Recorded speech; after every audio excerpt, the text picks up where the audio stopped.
Assalamualaikum warahmatullahi wabarakatuh. Selamat malam pemirsa. Redaksi Aceh TV kembali menyampaikan berita terkini dari Tanah Rencong untuk Anda dalam program Seputar Aceh.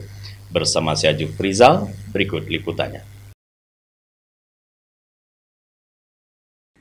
Dalam sambutannya, Mu'alim menegaskan komitmennya untuk mendukung pembangunan Lok Sumawe. Ia optimis kota ini bisa kembali ke masa kejayaan sebagai kota petrodolar.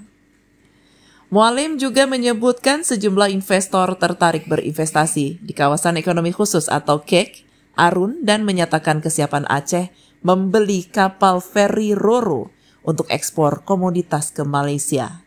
Sementara itu pemirsa, Wali Kota Sayuti Abu Bakar meminta Gubernur Aceh menepati janji mengucurkan dana 100 miliar rupiah untuk Lok Sumawe.